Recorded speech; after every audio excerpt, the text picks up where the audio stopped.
Selamat pagi Bapak Ibu dan Saudara yang dikasihi oleh Tuhan. Perjalanan hidup orang percaya seperti perjalanan umat Israel yang keluar dari Mesir menuju ke tanah Kanaan. Tapi mereka harus melewati padang gurun yang gersam. Tetapi tetap ada pimpinan dan penyertaan Tuhan di dalam perjalanan mereka. Pada pagi hari ini mari kita memperhatikan satu bagian firman Tuhan di dalam kitab Keluaran pasal yang ke-15 ayat 22 sampai ayat yang ke-24 bagian A. Keluaran pasal yang ke-15 ayat 22 sampai 24 bagian A. Dikatakan oleh firman Tuhan, Musa menyuruh orang Israel berangkat dari Laut Teberau. Lalu mereka pergi ke padang gurun Syur.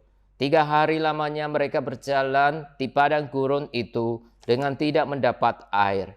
Sampailah mereka ke Mara, tapi mereka tidak dapat meminum air yang di Mara itu karena pahit rasanya. Itulah sebabnya dinamai orang tempat itu Mara. Lalu bersungut-sungutlah bangsa itu kepada Musa. Kata mereka, apakah yang akan kami minum? Musa berseru-seru kepada Tuhan. Bapak, Ibu, dan Saudara dikasihi Tuhan, di dalam Keluaran pasal 14 kita melihat Tuhan memimpin bangsa Israel keluar dari Mesir. Saat itu di hadapan mereka ada Laut Teberau atau Laut Merah, dan di belakang mereka dikejar oleh tentara Mesir. Namun Tuhan menyelamatkan mereka, bangsa Israel berhasil berjalan melewati Laut Merah dan diselamatkan oleh Tuhan, sedangkan tentara Mesir mereka mati di dalam Laut Merah. Bapak, Ibu, dan Saudara dikasihi Tuhan, oleh sebab itu di dalam pasal yang ke-15 kita melihat orang Israel setelah mengalami keselamatan dan kemenangan, mereka menyanyi, bersorak-sorak memuji Tuhan bersama Musa dan Miriam. Sesudah itu Tuhan memimpin mereka melewati padang gurun Syur menuju ke suatu tempat yang bernama Mara. Dan di saat itu mereka mengalami kesulitan. Mereka sudah berjalan 3 hari di padang gurun Syur. Mereka tidak mendapatkan air untuk diminum. Bapak, Ibu, dan Saudara, di dalam pasal yang ke-15, pelajaran apa yang dapat kita pelajari? Yang pertama, ketika umat Israel mengalami berkat, pimpinan, anugerah, dan keselamatan dari Tuhan, mereka bersyukur kepada Tuhan. Kita sebagai umat Tuhan yang sudah mendapat pertolongan dan anugerah Tuhan, kita harus juga senantiasa bersyukur kepada Tuhan.